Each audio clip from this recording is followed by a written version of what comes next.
on Lai Ching-te's potential visit, but Taiwan has launched its largest ever military exercises on Wednesday, focusing on decentralized command and combat readiness in the face of the potential threat of a Chinese invasion. The 10-day Hanquang drills include new systems such as US-made HIMARS rockets and Taiwan's Sky Sword missiles. The exercises also aim to test Taiwan's resilience against cyber attacks and misinformation, which are seen as likely precursors to a broader assault. Around 22,000 reservists are participating with training in mortars and rifles. In response, China intensified its military presence, detecting 31 Chinese aircraft sorties and 7 naval ships near Taiwan. Additionally, Beijing added 8 Taiwanese companies to its export control list, heightening tensions further. Taiwan's government remains determined to defend the island against China's claims of sovereignty, which continue to be strongly rejected by Taiwan's leadership.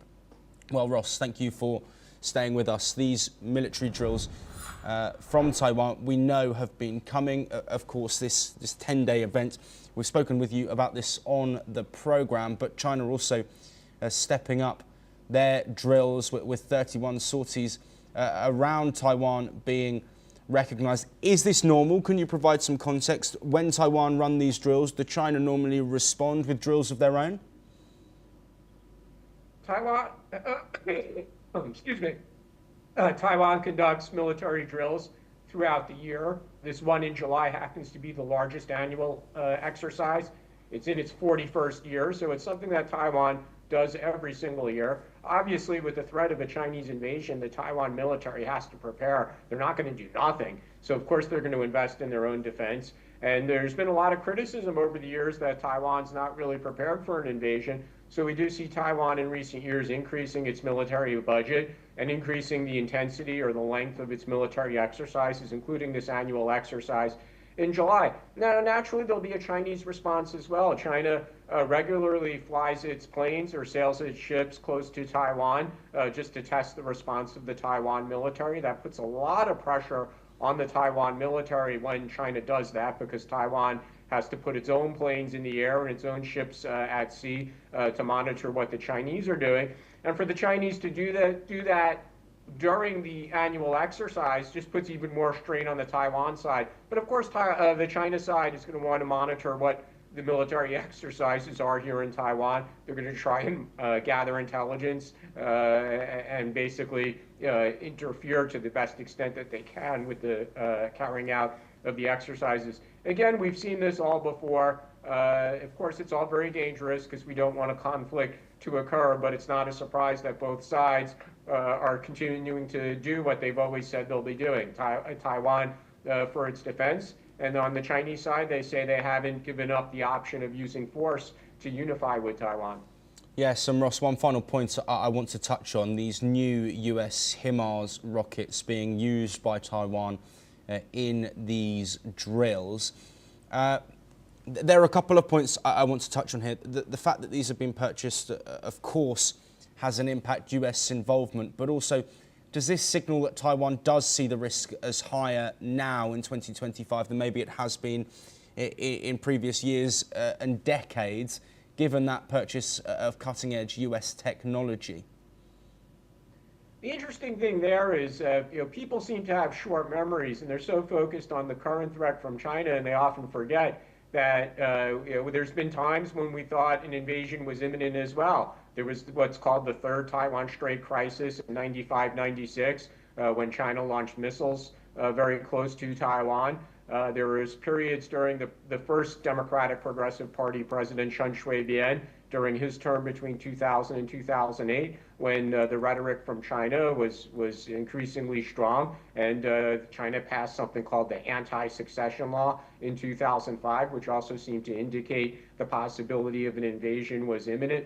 So again, we've been there before with periods of high tension, but the difference perhaps now from the Taiwan perspective and also from the US perspective is the extraordinary investment that China makes in its military, and that just continues year on year. And of course, the technological capabilities of the Chinese military, whether that's their air, land, or sea forces, continues to improve as well, and nobody should ever deny that or think that China is a paper tiger. Their military capabilities have improved dramatically over the years.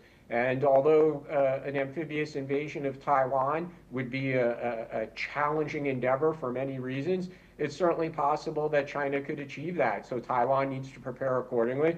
And Taiwan's really main and only security partner is the United States. It's the only country willing to sell weapons to Taiwan. You mentioned the HIMARS. Taiwan's also been showcasing some other weapons that it recently acquired from the United States during these exercises. That is, it's showing them off, including Stinger missiles and Abrams tanks. Obviously, when Taiwan buys military systems from the United States, Taiwan needs to test them. They can't just leave them in their packaging. They got to unwrap them and try them out and give the soldiers an opportunity to train with them. Yes, Ross, finally, we speak a lot about militaries and diplomacy, but of course you're best positioned to talk about the Taiwanese people and what they would want in the face of this threat. If there were an invasion or military action, what would the Taiwanese people want, and how serious are the Taiwanese people about their independence and their self-governance in the face of these calls from China for unification? Well, most polls indicate that the Taiwan people prefer the status quo, and the status quo is not declaring Taiwan independence, so not changing the name of the country to the Republic of Taiwan, keeping the current name, which is the Republic of China. But they also don't prefer unification. So they don't prefer independence. They don't prefer unification. They prefer the status quo, which is this somewhat nebulous status where countries don't treat Taiwan as an independent country, but still engage with Taiwan on a fairly regular basis. But it's clear that at the moment they don't want to be part of the People's Republic of China. Now, the big question, and to answer your question, is what are the Taiwanese people willing to do to defend their autonomous status? And that's been something of a mystery over the years, and there's been a lot of research into this and a lot of criticism.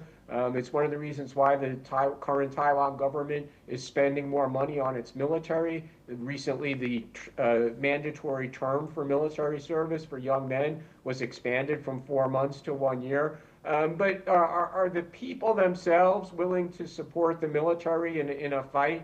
That's really an unknown. I mean, if China were to invade, would the people demand for immediate surrender and peace to avoid war within the streets of Taiwan cities? That really is an unknown at the moment. People say they want to fight, but the interesting thing is there are a lot of surveys that are conducted here in Taiwan about the willingness to fight. But those surveys might survey the population broadly. They'll survey older people, they'll survey women. They're basically surveying a lot of people who aren't eligible, who won't be part of the fight, instead of just surveying the young men who would be the soldiers on the front line. Ross Feingold, as always, thank you for that unique insight and extended discussion on the ongoing Taiwanese tensions. We will, of course, continue to monitor all of the developments. But